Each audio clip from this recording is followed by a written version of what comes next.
Interviews from the Short Century by Marco Lupis. Narrated by Guy Elan. Introduction. Tertium non datur. As I walked briskly along Corso Venezia towards the San Babila Theatre on an autumn day in Milan back in October 1976, I was about to conduct my very first interview. I was 16 years old, and together with my friend Alberto, I was hosting a radio show for young people called Spazio Giovanni on one of Italy's earliest privately owned stations, Radio Milano Libera. These were incredible times, when it seemed as though anything could happen, and frequently it did. Marvelous times, horrible times. These were the anni di piombo, the years of lead, the years of youth protest, anarchy, strikes in schools, and demonstrations that inevitably ended in violence. These were years of hope, filled with a cultural fervor so vibrant and all-consuming that it drew you in and threatened to explode. These were years of young people fighting and being killed, sometimes on the left and sometimes on the right. These were simpler times. You were either on one side or the other. Tertium non datur. But above all, these were times when every one of us felt and often knew we had the power to change things, to, in our own small way, make a difference.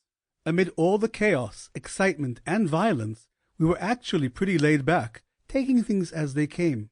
Terror attacks, bombings, the Red Brigades, these were all part and parcel of our youth and adolescence. But overall, they didn't worry us excessively. We had quickly learned to survive in a manner not too dissimilar to that which I would later encounter among those living amid conflict or civil war.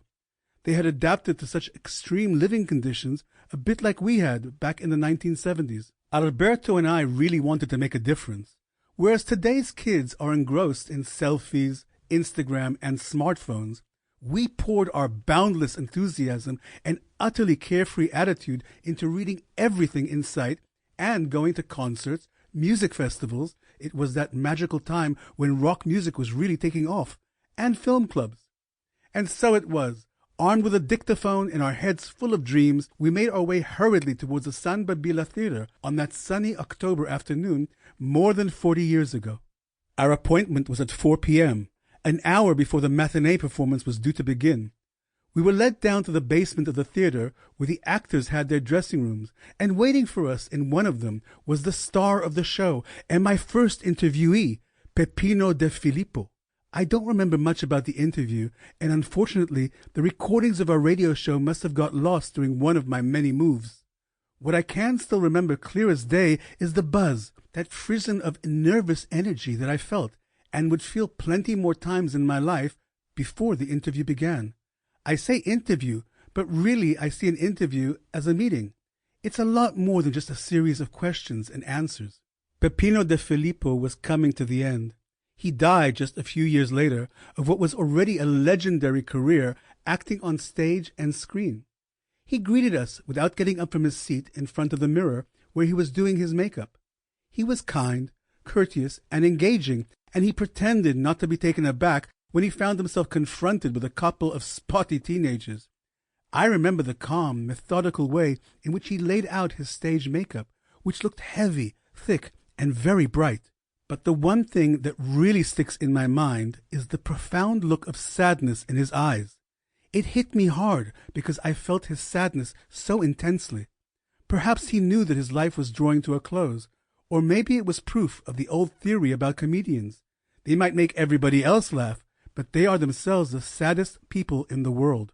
We spoke about the theatre and about his brother Eduardo naturally. He told us how he had been born into show business, always traveling around with a family company. When we left after nearly an hour in his company, we had a full tape and felt a little fuzzy-headed. That wasn't just my first interview. It was the moment I realized that being a journalist was the only career choice for me. It was the moment I felt for the first time that strange, almost magical chemistry between an interviewer and their subject. An interview can be a formula to get to the truth, or it can be a futile exercise in vanity. An interview is also a potent weapon because the journalist can decide whether to work on behalf of the interviewee or the reader. In my opinion, there is so much more Sample complete. Ready to continue?